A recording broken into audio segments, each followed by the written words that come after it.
Good morning, সুপ্রভাত বন্ধুরা, কেমন আছো? আশা করি ভালো আছো। 13ই জুলাই রবিবার সকাল সকাল চলে এলাম সাইকিক রিডার দেবিকা ঘোষ। আমি দেবিকা ঘোষ, আপনাদের বন্ধু, আপনাদের ট্যারো রিডার, যে যা ভালোবেসে ডাকতে পারেন। সে শুধু বলবো আমি আপনাদের খুব কাছের মানুষ একজন, যে কিনা প্রতিদিন সকাল বিকেল রিডিং নিয়ে চলে আসি, হাজির হয়ে যাই, এবং আপনারাও খুব আনন্দ সহকারে রিডিং দেখেন, মন থেকে ভালোবেসে কমেন্ট করেন। যে কমেন্টগুলো আমাকে ভীষণ মন থেকে মানে একদম হৃদয়ে ছুঁয়ে যায়। আপনাদের প্রত্যেকটা লেখা ভালোবাসার মেসেজ আমার হৃদয়ে ছুঁয়ে যায়। Thank you so much. Thank you বলবো না, নিজেদের লোককে কেউ থ্যাংক ইউ বলে না, তবুও বলতে ইচ্ছে করলো সকাল সকাল। ভালোবাসাটা অনেক দামি জিনিস, যেটা কপাল করলে পাওয়া যায়। সত্যি আমি খুব লাকি, এক এক সময় আমি মনে করি। এইভাবে সাথে থাকবেন, পাশে থাকবেন, ভালোবাসা দিয়ে যাবেন, ব্যাস, আর কিচ্ছু না। চলুন, 13ই জুলাইয়ের রবিবার আপনি যাকে নিয়ে দেখতে এসছেন এই মুহূর্তে রিডিংটা, তার বর্তমান অনুভূতি, current feelings, at present right now কী চলছে তার মন এবং মস্তিষ্কে দেখে নেওয়া যাক। Please divine angel, divine universe help করুন ও গাইড করুন। Angel, archangel Michael, please help me and guide me. Angel, archangel Michael, please help করুন ও গাইড করুন। Angel, archangel Michael, please help me and guide me. Angel, archangel Michael, please help করুন ও guide করুন। আজকে যে বন্ধুরা রিডিং দেখছে তার পার্সনের current feelings at present right নাও, সেই ব্যক্তির মন মস্তিষ্কে এই মুহূর্তে কী চলছে জানতে চাই। Dear angel, archangel Michael, please help করুন ও গাইড করুন। I need your help, dear angel, archangel Michael, please divine angel, divine universe help করুন ও গাইড করুন। Angel, archangel Michael, please help me and guide me. Angel, archangel Michael, please help করুন ও guide করুন। Angel, archangel Michael, please help me and guide me. Angel, archangel Michael, please help করুন ও guide করুন। Angel, archangel Michael, please help me and guide me. চলো দেখে নে এই মুহূর্তে তুমি যাকে নিয়ে রিডিং দেখছো। ফরচুনেট কার্ড এসছে বটম অফ দ্য ডেকে। ফরচুনেট ইন্ডিকেট করছে I am the luckiest person, thank you for coming in my life. এই ব্যক্তির জীবনে যখন তুমি এন্ট্রি নিয়েছিলে বা যখন তুমি প্রবেশ করেছিলে, এই ব্যক্তি তোমাকে ফিল করিয়েছিল বা বুঝিয়েছিল বা আবেগে উচ্ছ্বসিত হয়ে যে তোমাকে পেয়ে আমি ধন্য, তুমি আমার জীবনে আসাতে আমি নিজেকে লাকি মনে করি। এটা তোমার পার্সনের অনুভূতি কাজ করতো তোমাকে পেয়ে বা তুমি তার জীবনে আসাতে, ঠিক আছে। রিভাইটালাইজ, কারণ তার মনে হয় যে তোমার মধ্যে এত একটা প্রাণবন্ত এনার্জি রয়েছে, যেটা এই ব্যক্তিকে সবসময় একটা হয় না রিভাইটালাইজ, প্রাণবন্ত করে তোলে। তোমার প্রেজেন্ট, তোমার হাসি, তোমার স্মাইল, তোমার ফেস, যেটাই হোক, তোমার প্রেজেন্ট থাকা এই ব্যক্তির জীবনে আনন্দ এবং পজিটিভিটিকে নিয়ে আসে, ঠিক আছে। Your presence makes my day, তোমার উপস্থিতি আমার দিনকে সুন্দর করে তোলে এবং তোমার কাম ক্লোজার, তোমার আমার কাছে আসাকে আমাকে রিভাইটালাইজ, মানে মনে হয় না যে কেউ কোনো কিছু একটা টাচ করে গেল, আমার প্রাণটা ফিরে এলো, মানে একটা হয় না নিজের মধ্যে একটা আলাদা অনুভূতি ফিল হয়।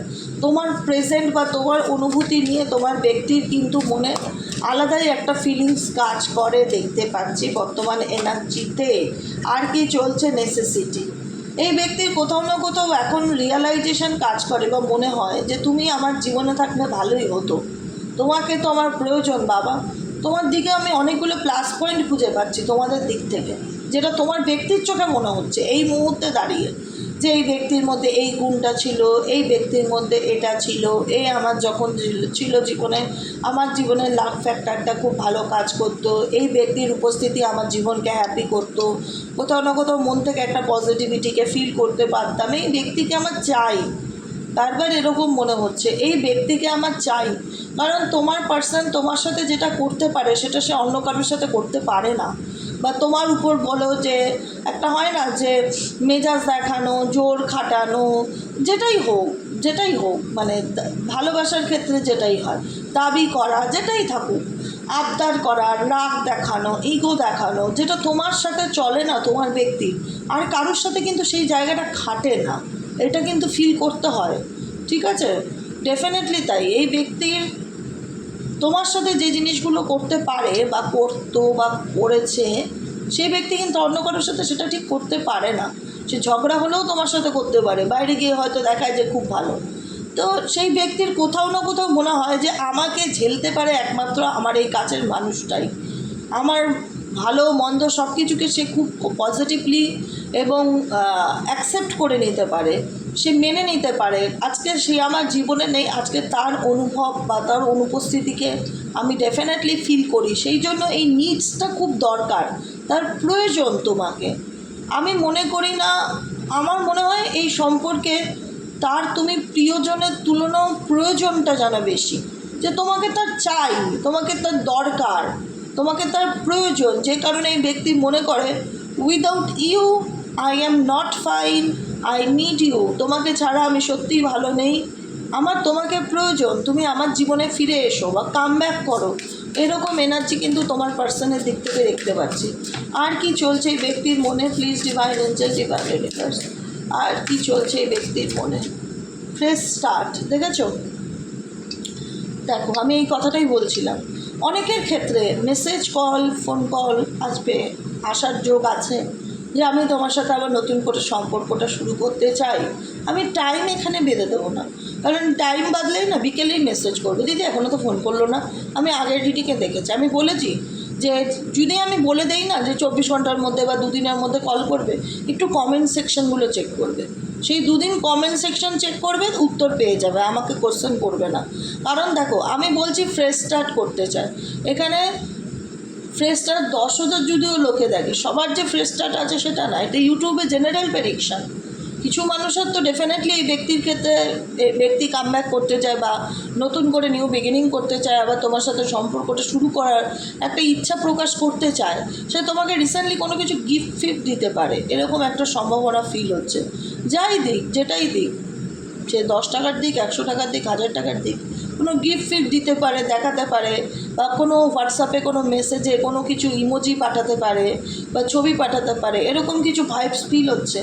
কারণ ইন্টারেস্ট শো অফ করবে যে আমার তোমার প্রতি আগ্রহ আছে বা ইচ্ছে আছে, I am in love with you, আমি তোমাকে ভালোবাসি, উইল ইউ বি মাই বে, তুমি কি আমার সঙ্গে আমার জীবনটা কাটাতে চাও, এরকম একটা ইচ্ছা কিন্তু বহিঃপ্রকাশ করবে এই ব্যক্তি। ফ্রেশ স্টার্ট, নতুন করে শুরু করবার ইচ্ছা এই পার্সনের মনে কিন্তু চাইবে। অনেকের ক্ষেত্রে বলছি, সবার ক্ষেত্রে না হলো, কারণ সবার ডেট অফ বার্থ জানি না, সবার ম্যাচমেকিং করিনি, সবার প্রেডিকশান জানি না, এগুলো জানতে গেলে পার্সোনাল প্রেডিকশান বুকিং করাটা খুব দরকার। সত্যি কথা বলছি, রিলেশনশিপের ক্ষেত্রে না পার্সোনালি প্রেডিকশান বুক করাটা খুব দরকার। কিন্তু দুঃখের বিষয়, আমি এখন প্রেডিকশান নিচ্ছি না, বুকিং নিচ্ছি না, বিকজ আমার দুটো হাতে অসম্ভব ব্যথা, অসম্ভব। আমি যতটুকু পারি রিডিং করি, বাকি কোনো পার্সোনাল রিডিং এই মুহূর্তে নিচ্ছি না, নেব 20 তারিখের পর থেকে।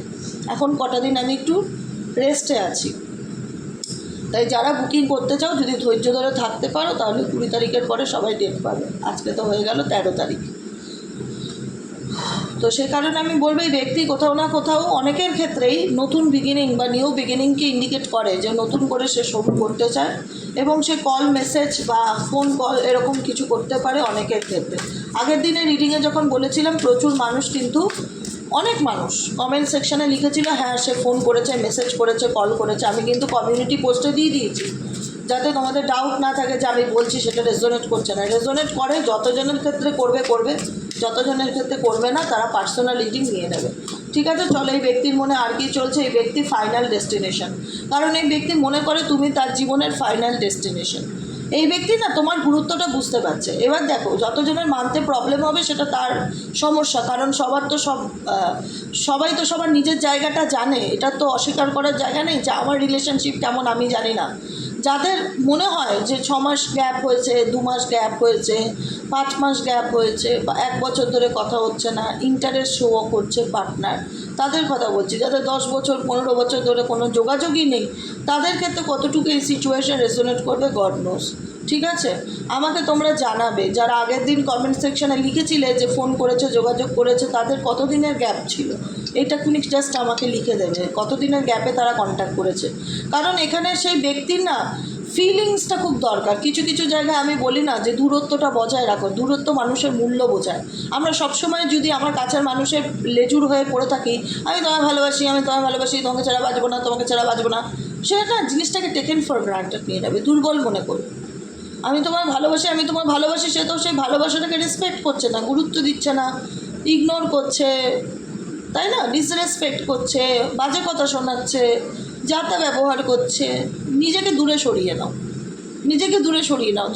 জানি দূরে সরিয়ে নেওয়াটা কঠিন, চাইলেই সব কিছু এত সহজ সরল নয়। কোনো ব্যক্তি, ভালোবাসার মানুষ যাকে যারা বাঁচার কথা ভাবতেই পারি না, তার থেকে নিজেকে দূরে সরিয়ে নেবো, এটা বলা সহজ, করা কঠিন। কিন্তু করতে হবে নিজের মঙ্গল চাওয়ার জন্য, নিজের ভালো। যদি সত্যিই চাও ভালোবাসার মানুষের কাছ থেকে ভালোবাসা পেতে, তার জন্য নিজেকে না গুটিয়ে ফেলো, নিজেকে দূরে সরিয়ে নাও, বুঝতে দাও না তাকে তোমার মূল্যটা। সবসময় যদি তাকে ফোন কল করো, মেসেজ করো, হাই হ্যালো, নিজের দুর্বলতাকে বারবার প্রকাশ করো, সেখান থেকে উল্টো দিক থেকে যদি পজিটিভ ফিডব্যাক না আসে, দেখছো ডিসরেসপেক্ট করছে, ছেড়ে দাও তাকে, তার হালে ছেড়ে দাও। বলো যাও, তুমি তোমার মতন বাঁচো, ভালো থাকো, আমি আমার মতন ভালো থাকি। তুমি যখন পছন্দ করছো না, তোমাকে ডিস্টার্ব করা আর করবো না, আর করবো না। নিজের মতন ভালো থাকার চেষ্টা করো, নিজের কেরিয়ারে ফোকাস দাও, নিজেকে সেলফ গ্রোথ, নিজের সেলফ গ্রোথের কথা ভাবো, নিজেকে কী করলে ভালো রাখতে। এই মানুষটাকে টাইম দাও, এই মানুষটাকে ভাবনা চিন্তা করবার সময় দাও, স্পেস দাও। তোমার গুরুত্বটা কতখানি এই ব্যক্তির জীবনে, সেটুকুনি সময় দাও এই ব্যক্তিকে ভাববার মতন।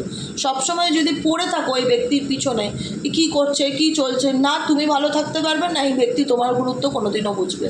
একটা কথা মাথায় রাখবে, কথাটা সত্যি হলেও বাস্তব সত্য।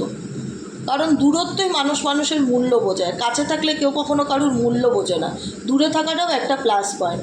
তো এই ব্যক্তির জীবন থেকে যারা দূরে আছো, যারা মনে করেছো যে না নিজেকে সরিয়ে নিতে চাই, আর এই ব্যক্তি যখন আমাকে ভালোবাসে না বা যখন আমাকে রেসপেক্ট করে না, তখন তাকে আর আমি সেই জায়গাটা, মানে হয় না, সেই ভ্যালুটা দিতে চাইছি না, তাকে তার মতন ছেড়ে দিতে চাই, তাকে বুঝতে দিতে চাই যে থাকুক সে একা। সেই জায়গায় দাঁড়িয়ে কিন্তু এই ব্যক্তির এই একাকিত্বটা তোমার ভূমিকাটা কী বা তোমার গুরুত্বটা কী, সেটার কিন্তু মূল্যটা বুঝিয়েছে। এটুকুনি আমি বলবো যে তোমার অ্যাকচুয়ালি তোমার ইম্পর্টেন্সটা কী ছিল এনার লাইফে, সেটা কিন্তু সে বুঝতে পেরেছে। যেই কারণে প্রত্যেকটা কার্ডই একই মেসেজ আসছে, প্রত্যেকটা কার্ড, এখানে যে 4খানা কার্ড আছে, 4টে কার্ডই একই কথা বলছে, 5 নম্বর কার্ডও একই কথা বলছে, ফাইনাল ডেস্টিনেশন। এই ব্যক্তির জীবনের ফাইনাল ডেস্টিনেশন তুমি, আলটিমেট গোটা দুনিয়া ঘুরে যাক, মাল্টিপল রিলেশনশিপ করে যাক, শেষ পেশ ঘুরে ফিরে তোমার পায়ের তলায় তাকে পড়তে হবে। এটুকুনি আমি আজকে সকালবেলা তোমায় বলে রাখলাম। There is no one before or after, এই কথাটা আমি অনেকক্ষণ আগে বলেছিলাম। ওনার জীবনে তোমার মতন মানুষ আর একজনও নেই যে কিনা ওকে ঝেলবে বা এনাকে ঝেলবে।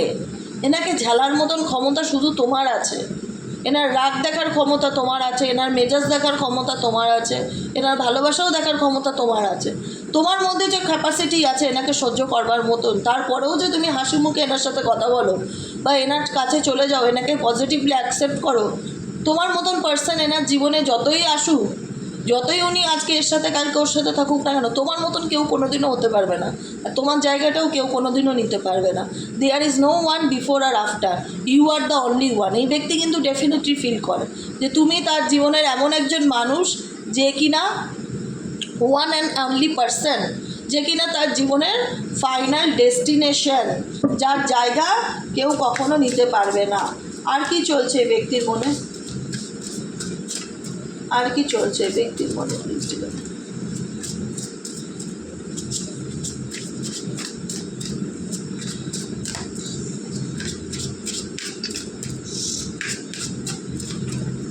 আর কি চলছে এই ব্যক্তির মনে।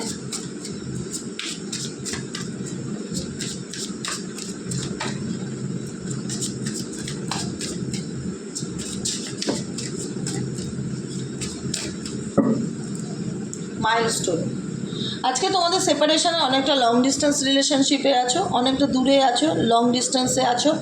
Our love is stronger the distance between us. তোমার পার্সন এটাই মনে করে আমাদের সম্পর্কে যতই দূরত্ব থাকুক না কেন, অনেকেই আছো দূরে আছো, কিন্তু এই পার্সন কিন্তু তোমার সঙ্গে দূরত্ব থাকাকালীন বা দূরত্ব থাকলেও একটা ডিস্টেন্স, মানে মনে করে যে সে তুমি সবসময় তার কাছে আছো। আওয়ার লাভ ইজ স্ট্রঙ্গার, তোমাদের ভালোবাসা সেই দূরত্বর থেকেও অনেক বেশি শক্তিশালী। যতই তোমাদের সম্পর্কের মধ্যে ডিস্টেন্স থাক না কেন, তোমাদের ভালোবাসার মধ্যে এমন টান যেখানে দূরে থাকলেও একটা আলাদা অনুভূতিকে সে ফিল করতে পারে। Marriage, let's be together for ever. যাদের ক্ষেত্রে ম্যারেজ হয়নি বা যাদের ম্যারেজ হয়ে গেছে, যেটাই যেরকম সিচুয়েশান থাকুক না কেন, এই পার্সন আবার তোমার সাথে রিইউনিয়ন চাইছে। অ্যাকসেপ্টেন্সের কাজ দেখো, এই ব্যক্তি কোথাও না কোথাও তোমাকে তার লাইফে অ্যাকসেপ্ট করতে চায়। আই অ্যাকসেপ্ট ইউ, দেখো পরিষ্কার লিখে আছে, I accept you with all your flaws, you are my world. বুঝেছো কি বললাম? দেখো এর নাম হচ্ছে এনার্জি। আমি এখানে টোটাল 4টে 3টে 7টা কার্ড নিয়ে রিডিং করেছি। 7টা কার্ডই একই কথা বললো, তোমাদের সামনেই তো বসে রিডিং করি। অতএব এই ব্যক্তি যাদের সাথে রেজোনেট করছে, ক্লেম দিস এনার্জি। ইউনিভার্সকে থ্যাংক ইউ লিখতে ভুলবে না। থ্যাংক ইউ ইউনিভার্স, এই ব্যক্তি আমার জীবনে ফিরে এসেছে, তার সাথে আমার সম্পর্কটা আবার নতুন করে ভালো করে দেওয়ার জন্য আপনাকে অনেক অনেক ধন্যবাদ। যারা ফেস ট্র্যাপ করতে চাও তারা ডেফিনেটলি ক্লেম করবে, ক্লেম দিস এনার্জি। কারণ এই ব্যক্তি বুঝতে পারছে যে তোমাকে তার প্রয়োজন লাইফে, তোমাকে ছাড়া তার জীবনটা চলবে না। সেই জন্য কিন্তু এই ব্যক্তি যত দূরেই থাকুক না কেন, সে মনে করে দূরত্বটা কিছুই না, আমাদের ভালোবাসা অনেক স্ট্রং, আমাদের সম্পর্কের মধ্যে দূরত্ব থাকলেও let's be together for ever. চলো আমরা আবার একসাথে হতে চাই বা ম্যারেজ করতে চাই বা রিইউনিয়ন চাই। ম্যারেজ হয়ে গেলেও আবার নতুন করে একটা শুরু করবার ইচ্ছা এই ব্যক্তির মধ্যে থাকবে। কারণ এই ব্যক্তি এখন অ্যাকসেপ্টেন্সের এনার্জিতে রয়েছে। এখন এই ব্যক্তি তোমাকে অ্যাকসেপ্ট করবার মতন এনার্জিতে রয়েছে। আই অ্যাকসেপ্ট ইউ, মন থেকে সে চায় তোমাকে মেনে নিতে, মন থেকে, বাই হার্ট সে চায়। কারণ এই ব্যক্তি জানে তার জীবনের প্রয়োজন তুমি আর প্রিয়জনও তুমি। তাই এই ব্যক্তি তোমাকে ছাড়া একটুও ভালো নেই, যে কারণে এই ব্যক্তি মন থেকে তোমাকে অ্যাকসেপ্ট করতে চায়। এতদিন হয়তো লোকের খাতিরে বা ইচ্ছে না থাকলেও রিলেশনশিপটাকে কন্টিনিউ করেছে, পায়ে হেলা দিয়েছে। এখন দেখবে তার ব্যবহারে চেঞ্জেস কতটা এসছে। মনে বলে না, দাঁত থাকতে দাঁত পেয়ে যায়, যদি হঠাৎ করে এই তো আমার হারানো দাঁত পেয়ে গেছি, বাবা কি কষ্ট করে খুঁজে পেলাম, বা সোনার আংটি ধরো কারোর হাত থেকে পড়ে হারিয়ে গেল, খুঁজতে যখন হঠাৎ করে পেয়ে যায় না কোথাও, বাপরে বাপ পেয়েছি, থ্যাংক ইউ ইউনিভার্স, আমার হারানো আংটিটা পেয়েছি। ওই তুমি হচ্ছে ওই হারানো আংটির মতন খুঁজে পেলে না, খুব যত্নে রাখবে, আমি বলে দিলাম। এরপরে এই ব্যক্তি যখন তোমার সাথে নতুন স্টার্ট করতে চাইবে না, তোমাকে মাথায় করে রাখবে, এটুকুনি আমি বলে দিচ্ছি। কারণ এই দূরত্বটা ওনাকে খুব ভালো করে হালে হালে বুঝিয়েছে যে তোমার মূল্যটা কী ছিল এই ব্যক্তির জীবনে। যে কারণে এই ব্যক্তি যখন তোমার সঙ্গে ফ্রেশ স্টার্ট করবে বা নতুন করে জীবনটা শুরু করবে, অনেকটা পরিবর্তন হয়ে আসবে। কিন্তু এমন না যে প্যাটার্নটা একই থাকবে, সেই এসে মেজাজ দেখাচ্ছে, ঝগড়া করবে, সেটা না, অনেকটা পরিবর্তন হয়ে আসবে। আর তোমাদের গাইডেন্স হচ্ছে ইমোশনাল ব্যাগেজকে ক্যারি করা, এবং এই ব্যক্তিও ইমোশনাল ব্যাগেজকে ক্যারি করছে। কেন বলো তো ইমোশনাল ব্যাগেজকে ক্যারি করছে? তোমাদের মধ্যে ভালোবাসা আছে বা তোমার ব্যক্তি তোমার প্রতি একটা অ্যাট্রাকশনকে ফিল করে, কিন্তু কেউ না কেউ চাইছে না। বারবার বলবো, এখানে কোনো থার্ড পার্সন আছে, অলওয়েজ কসাস থাকবে, সতর্ক থাকবে। কেউ না কেউ চাইবে না যে তোমাদের মধ্যে রিউনিয়ন হোক বা তোমরা আবার ভালো থাকো। সেখানে গিয়ে ব্ল্যাক ম্যাজিক করবে, শত্রুতা করবে, পায়ে পা দিয়ে তোমাদের মধ্যে ঝগড়া বাঁধানোর চেষ্টা করবে, ক্ষতি করার চেষ্টা করবে। এটা তোমার পার্সনের ক্ষেত্রেও কিন্তু খুব কষ্টদায়ক। তোমার পার্সনও বর্তমানে ইমোশনাল ব্যাগেজকে ক্যারি করছে। কেন ক্যারি করছে? এই শুধু লোকের জেলাসি, হিংসার কারণে, শত্রুতার কারণে। এখানে অনেকেই আছে তোমাদের সম্পর্ক নিয়ে, স্পেশালি বন্ধুবান্ধব, কাছের লোক, তারাই শত্রু, আত্মীয় স্বজন তারাই শত্রু, তারাই চাইছে না তোমার সাথে তোমার পার্টনারের সম্পর্ক থাক, যাতে সে চায় তুমি চলে যাও। এবং তুমিও হয়তো চলেও গেছো এই সম্পর্ক থেকে, মুভ অনও করে গেছো। তোমার মনে হয়েছে কী করবে এই সম্পর্ক থেকে, এই সেপারেশন কাটিয়ে উঠতে আমার অনেক সময় লেগেছে, আমি এই রিলেশনশিপে অনেক কষ্ট পেয়েছি, অনেক যন্ত্রণা পেয়েছি, তাই আমি এই রিলেশনশিপে চলে যেতে চাই। এখানে থাকার কোনো কারণ আমি একটাও খুঁজে পাই না, তাই জন্য এই রিলেশনশিপ থেকে আমি মুভ অন করে গেছি। কিন্তু এই ব্যক্তি মুভ অন করে যাওয়াটা আর মেনে নিতে পারছে না, সে চাইবে। কিন্তু আরেকটা যেটা আমি রেড সিগন্যাল হিসেবে ফিল করছি, তোমাদের মধ্যে রিউনিয়ন হতে চাইলেও কেউ অলওয়েজ চাইবে ক্ষতি করতে, অলওয়েজ। কারণ সে আগেও চেয়েছে, ইভেনচুয়ালি বর্তমানেও চাইবে, ভবিষ্যতেও চাইবে। সেই জায়গাটা একটু চোখ কান খোলা রেখে চলতে হবে, বুঝতে পেরেছ? পথের কাটা তো কাটাই আছে না তোমাদের সম্পর্কের মধ্যে। কোনো তৃতীয় ব্যক্তির জন্য যদি সম্পর্ক ভেঙে থাকে, সে তো আর উপরে উঠে যায়নি, স্বর্গে চলে যায়নি, পৃথিবীর বুকেই রয়েছে, বা নরকেও যায়নি।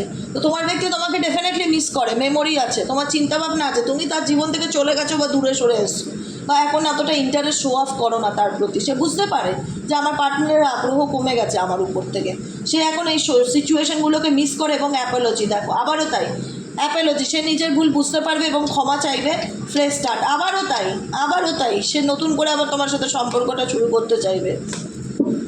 কিন্তু কেউ তো চাইবে না সব কিছু আবার ঠিক হয়ে নতুন করে শুরু হোক। সেই জায়গাটাতে জাস্ট একটু বুঝে চলতে হবে। কারণ এই ব্যক্তি মনে করে you are my oxygen, impossible to start alive without you. তোমাকে ছাড়া আমার জীবনটা অসম্ভব, তোমাকে ছাড়া আমি ভাবতেই পারি না বেঁচে থাকার কথা। তুমি আমার লাইফের অক্সিজেন, তোমাকে আমার প্রয়োজন, না হলে তো আমি মরে যাবো তোমাকে ছাড়া, এরকম একটা এনার্জি।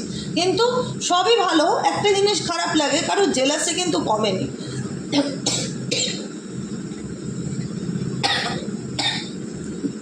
কারণ কারোর জেলাসে কিন্তু কমেনি, কেউ প্রতিনিয়ত চেষ্টা চালিয়ে যাবে দূরত্ব তৈরি করার, সেপারেশন করে, যেরকম আগেও করেছে সেরকমও করবে। পথের কাটাই আছে, দুজনের মধ্যে যাই করে থাকুক না কেন সেটা করে আলটিমেট তার লাভ হয়নি।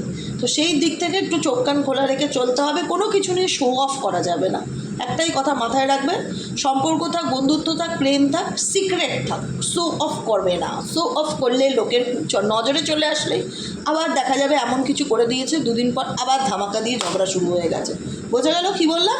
আজকের মতো রিডিং এখানে শেষ। Tata bye bye, thank you so much. রিডিংটা কেমন লাগলো কমেন্ট সেকশনে জানাতে ভুলবে না। লাইক করবে, সাবস্ক্রাইব করবে, চ্যানেলের সাথে থাকবে, পাশে থাকবে, ভালোবাসা দেবে। ভালোবাসা একটা জাস্ট কমেন্ট সেকশনে একটা লাভ রিয়েক্ট দিয়ে দেবে, তাতেই এনাফ। আর কিচ্ছু চাই না দিদির সকালে। চলো ভালো থেকো, সুস্থ থেকো, সুন্দর থেকো। টাটা বাই বাই, দেখা হচ্ছে বিকেলের রিডিংয়ে।